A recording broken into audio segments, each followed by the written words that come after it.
Guys, welcome back to my channel. আমার আরও একটা নতুন ব্লগে তোমাদের অনেক অনেক স্বাগত।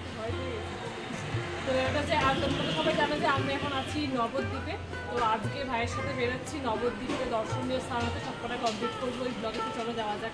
আর এই হচ্ছে আমি করেছি।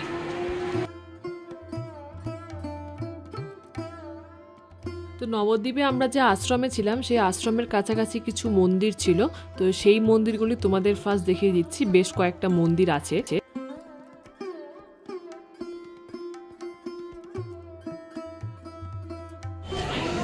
সমাজবাড়ি মানে বাইরে থেকে কোনো মিষ্টি এখানে ভোগ লাগে না।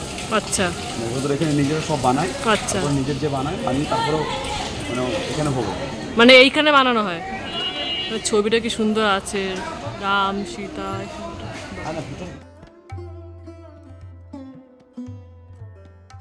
নিতাই গৌড়ের সুন্দর একটা বিগ্রহ রয়েছে। ভেতরে ঢুকবো, ভাই আমায় গাইড করবে, তাই তো?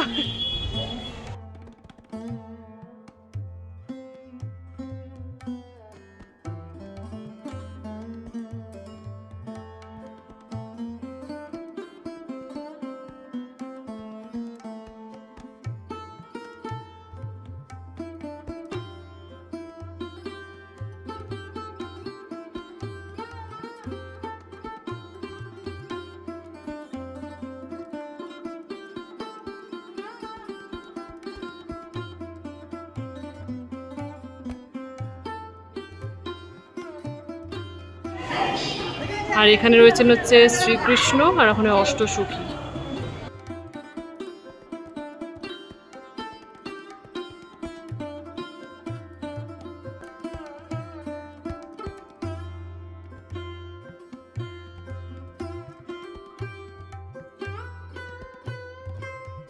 এখানে আছেন হচ্ছে, এটা হচ্ছে নন্দালয়। এখানে আছে হচ্ছে শ্রীকৃষ্ণ বলরাম, নন্দ বাবা আছেন, মা যশোদা আছে, নন্দ বাবার নন্দালয় যে গাভী ছিল সে গাভীগণ আছে। হ্যাঁ হ্যাঁ হ্যাঁ, খুব সুন্দর। পাশে ওখানটা ছোট্ট মূর্তি আছে, অনেকগুলো গোপাল আছে। হ্যাঁ।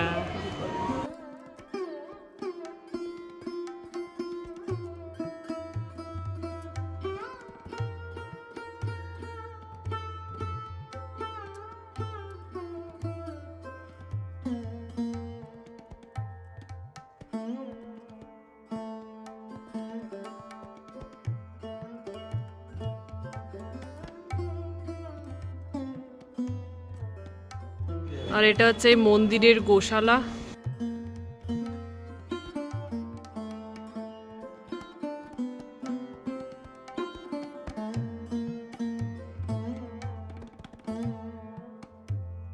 শ্রীবাস অঙ্গন, এখানে একটি মহাপ্রভু তার পরিকরকে নিয়ে নৃত্য করতেন এখানে। আর কি এখানে নৃত্য করতেন, এইখানে নৃত্য করতে করতে শ্রীবাস অঙ্গনে শ্রীবাসের যে ছেলে মারা গেছিলেন। তখন শ্রীবাস তার স্ত্রীকে বলেছিলেন যে তুমি, আমার ছেলে মারা গেছে, তুমি চিৎকার করো না বা কিছু বলো না, মানে ওনাকে কিছু যেমন উনি জানতে না পারেন, মহাপ্রভু জানতে না। মহাপ্রভু জানেন তাহলে কীর্তন বন্ধ হয়ে যাবে। হ্যাঁ, তাই জন্য বলছিলেন যে তুমি কিছু বলো না। কিন্তু মহাপ্রভু পরে জেনে গেছিলেন যে শ্রীবাসের ছেলে মারা গেছে। তারপরে উনি বললেন, উনি খুব কৃত হয়েছিলেন যে তার কোনো মানে পিতা তার সন্তানের উপর বা তার স্ত্রীর উপর বা এইসব না কোনো মোহমায়া নাই বিষয়ের প্রতি। উনি খুব কৃত হয়েছিলেন এই বিষয় নিয়ে। তারপরে উনি ওনার শক্তি দিয়ে উনি আবার সেই কেন এত তাড়াতাড়ি শ্রীবাসের ছেলে মারা গেছিলেন উনি সেটা দেখিয়েছিলেন। এই যে শ্রীবাস অঙ্গন এখন সম্পূর্ণ মানে কোনো কাজ হয়নি এর উপরে। সেই যেমন সে চৈতন্য মহাপ্রভু যখন এসেছেন তখন যে ইয়েটা ছিল সেরকমই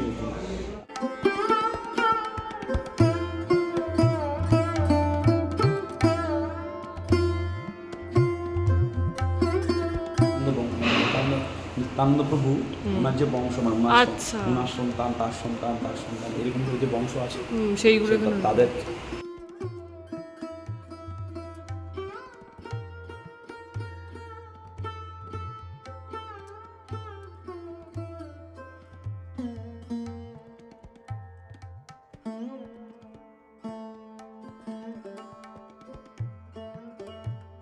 ব্রজেন্দ্রনন্দন। হ্যাঁ, প্রতীক পাবন ব্রজেন্দ্রনন্দন। তার নিচে আছেন বলরাম, সুভদ্রা, জগন্নাথ, রাজা প্রতাপাদিত্য। তারপরে রায় রামানন্দ, স্বরূপানন্দ, সার্বভৌম। শ্রী শ্রী ভগবানের দশাবতার, ভগবানের 10টা অবতার আছে না, মৎস্যাবতার, কচ্ছপ অবতার, এই অবতারগুলো। ওই দেখো ওখানে কুর্মাবতার আছে, বামনাবতার, বরাহ অবতার, ভগবানের দশাবতার, 10টা অবতার যে ভগবান। আর শিবাসঙ্গনের মহাপ্রভুর মহাপ্রকাশ, ওই যে ওইখানে মহাপ্রভুর মহাপ্রকাশের কাছে মহাপ্রভু শিবাসঙ্গনে, এই শিবাসঙ্গনে মহাপ্রভু মহাপ্রকাশ, মানে মহাপ্রভু যে স্বয়ং ভগবান রাধারানী শ্রীকৃষ্ণের মিলিত বিগ্রহ হচ্ছে মহাপ্রভু। তো মহাপ্রভু তো এই যে কলিকালে এসছেন, তো উনি তো মানে নরদেহ ধারণ করে এসছেন, তো যাতে কেউ তো চিনতে পারেন, কাউকে দেখাননি আর কি ওনার স্বরূপটা। তো উনি এই শিবাসঙ্গনে এখন নৃত্য করতে করতে, নাম করতে করতে উনি ওনার মহাপ্রকাশ দেখাইছিলেন আর কি। উনি স্বয়ং ভগবান, সেই ভগবানের ষড়ভুজ মূর্তি দেখাইছিলেন। সেই মহাপ্রকাশের ছবি আছে ওই যে মিডিলের মাঝে। আর এই যে এইখানে অনেকজন চিত্র, শ্রীকৃষ্ণ এবং রাধারানী যে অনেকগুলো বিগ্রহ, মধ্যখানে আছেন রাধারানী আর শ্রীকৃষ্ণ। আর উনি ওনার গোপীগণ যারা এসছেন, হ্যাঁ, গোপীগণ যারা এসছেন তাদের কাছে শ্রীকৃষ্ণ মানে যতজন গোপী ততজন শ্রীকৃষ্ণ তার রূপ ধারণ করেছেন আর শ্রীকৃষ্ণ। তিনি তো অনন্ত এবং বিভু। হ্যাঁ, প্রভু কখনো কখনো শ্রীকৃষ্ণ হচ্ছেন অনরণীয়ান মহতম, অনুর থেকেও ছোটো হয়ে যাবে, পরমাণু থেকে ছোটো, আবার অনেক বৃহৎ থেকে বৃহৎ, এবং উনি অনন্ত হতে পারেন। যেমন সেই 16,000 গোপীর মধ্যে 16,000 উনি কেন ধারণ করছিলেন, ঠিক ওই রকম।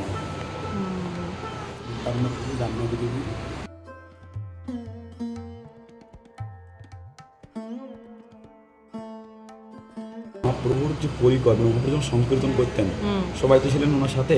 মহাপ্রভু যখন নগর সংকীর্তনে বেরোতেন, তখন এই ওনার সাথের যে সঙ্গী যারা ছিলেন, তাদের চিত্রপট আর কি।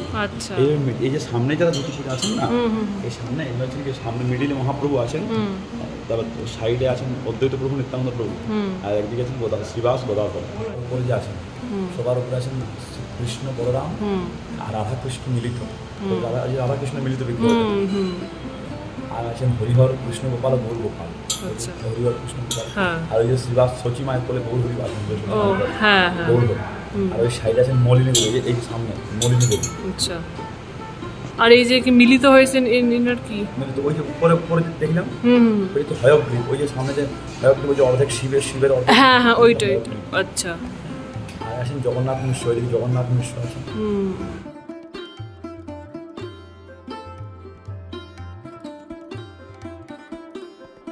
এই যে এইখানে সব থেকে বেশি ইন্টারেস্টিং বিষয় এই চিত্রপত্রের উপর ভিত্তি করা, এটা আদি। এই শচী মায়ের এখানে শিবাসঙ্গনে মহাপ্রভু কীর্তন করছেন, তো কীর্তন করতে করতে কি যে এই জায়গা সব থেকে বড় মাহাত্ম এইটাই।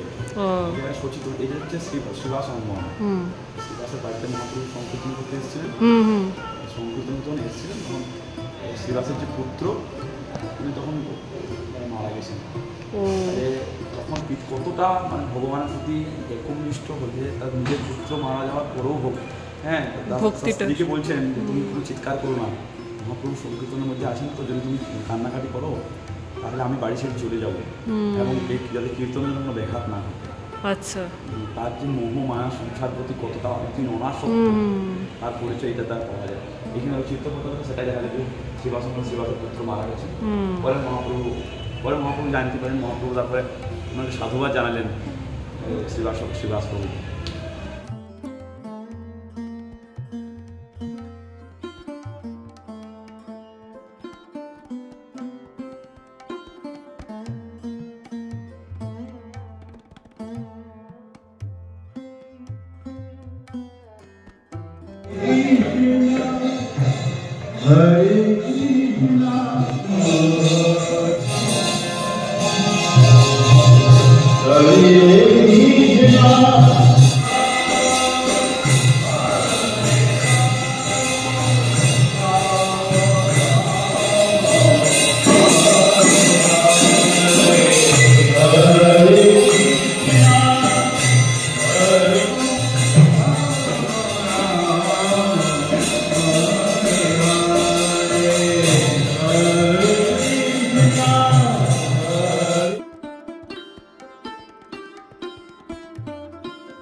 খিদে পেয়ে গেছে, তাই তো? এই যে আমরা এটা খাচ্ছি, চিজ কর্ন রোল। আজকে সেকেন্ড দিন ঘুরতে বেরিয়েছি, তো নবদ্বীপে দর্শনীয় স্থান একদিনে সম্ভব হচ্ছে না, কারণ আমার ভাইয়ের টাইম নিয়ে 2-3 দিন ধরে আসছি আর কি। তো আজকে সেকেন্ড ডে, আজকে আমরা এসেছি হচ্ছি একটা দর্শনীয় স্থান জল মন্দির। এইটা পরে এসেছি, অবশ্যই জানি কেমন লাগছে। মারাত্মক রোদ, আমি থাকতে পারছি না ছাতা ছাড়া।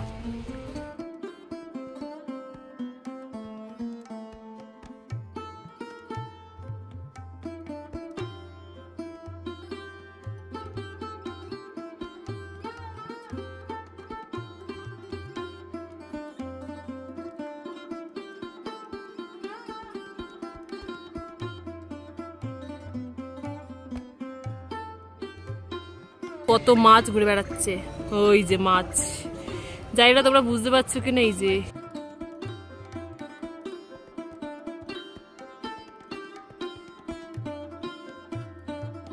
রকমের পশু আছে। চল এটা আবার দেখিয়ে দিই তোমাদের।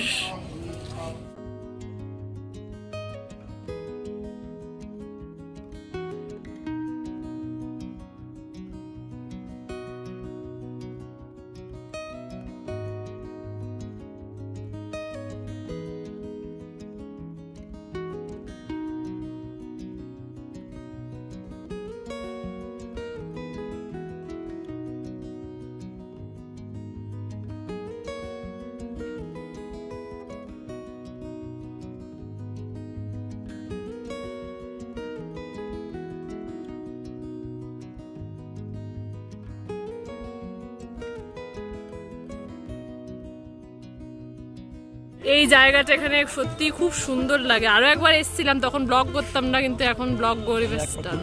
হ্যাঁ,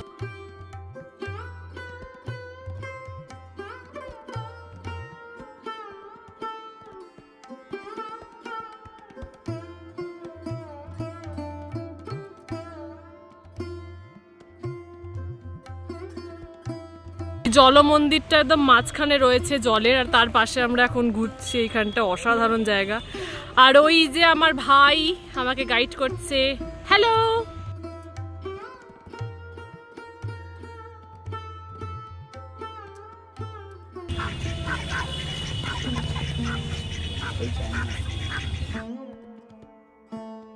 এখন এই পুরো চত্বরটা আমরা ঘুরে নিয়েছি। আমরা ঘুরছি, তোমাদেরও বারবার ধরে দেখাচ্ছি, মানে বিভিন্ন সাইড থেকে আর কি। এই যে মন্দিরটা, জলের মাঝখানে মন্দির, কি সুন্দর লাগে এখানে আসতে। এই সামনের এটা কি রে?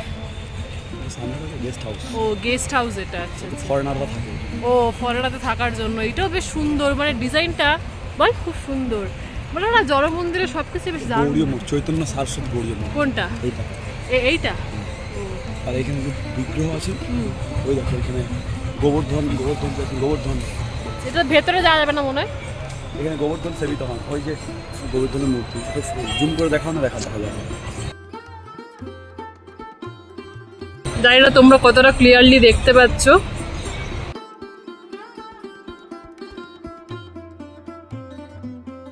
গোবর্ধন, আচ্ছা, গুপ্ত গোবর্ধন মন্দির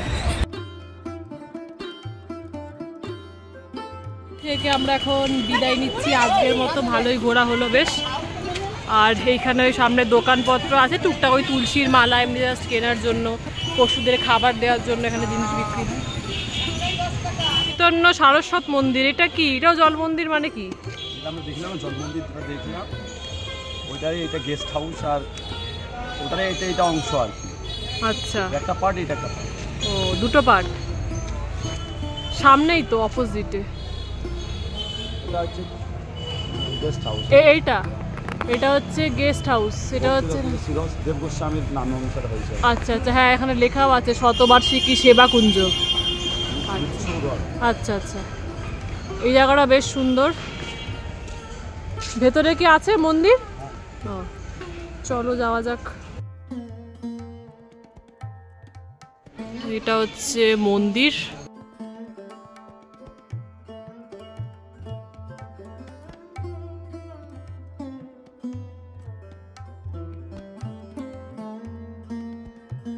যেহেতু গোপাষ্টমী, তাই এখানে এখন গরুকে পুজো করানো হচ্ছে, খাওয়ানো হচ্ছে। এই যে,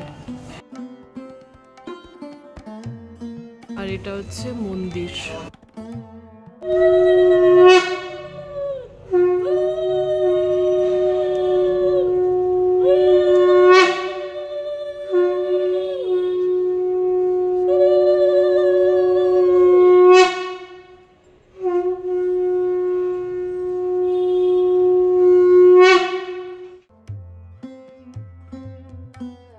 এই যেখানে আছে রাধা কৃষ্ণের বিগ্রহ।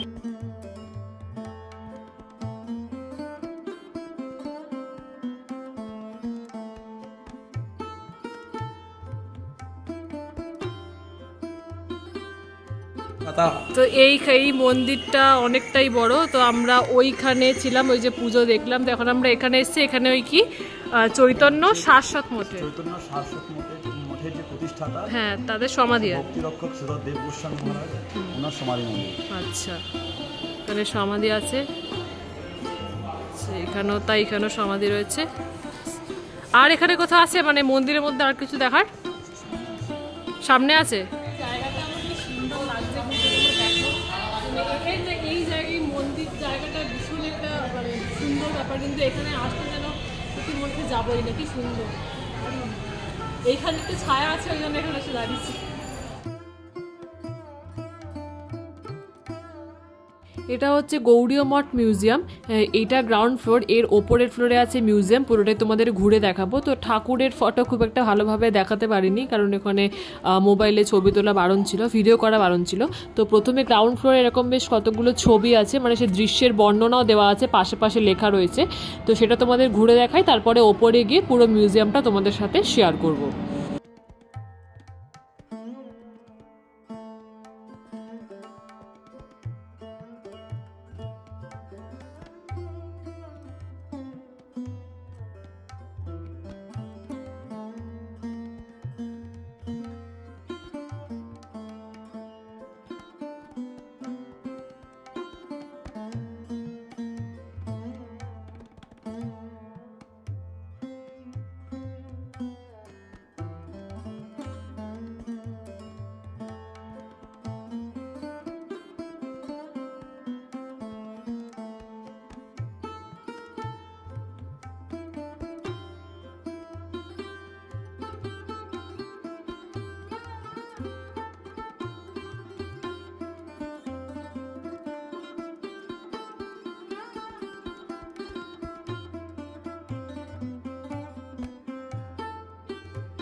মন্দিরের এইখানে আছে হচ্ছে একটা সুন্দর ব্যালকনি, এই যে।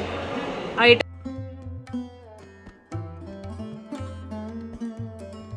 যে মন্দিরের ওপরে এখানে মিউজিয়াম আছে, তো মিউজিয়ামটা তোমাদের ঘুরে দেখাচ্ছি। অনেক কিছু আছে এখানে, মূর্তি টাইপের, গল্পটি বলা আছে বিভিন্ন মূর্তির মাধ্যমে। এই মিউজিয়ামে এখানে কতগুলো দৃশ্যের মাধ্যমে বেশ কতগুলো মূর্তি তৈরি করা হয়েছে, তো সেই দৃশ্য এখানে খুব সুন্দরভাবে ওপরে বর্ণনা করা হয়েছে। তো আমি আর কিছু বলছি না, ওপরের দৃশ্যগুলো লেখা দেখলে তোমরা বুঝতে পারবে।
তো এই মিউজিয়ামটা মন্দিরটা থেকে আমরা বেরিয়ে গেলাম, এইখানে আমরা ঢুকছি। এইখানে কিছু নেই, এখানে পঞ্চতত্ত্বের মূর্তি আছে, তোমাদের একবার দেখিয়ে দিই। এই দেখ কি সুন্দর জায়গাটা, অসাধারণ জায়গাটা বল। এটা আবার দেখিয়ে দিই তোমাদের।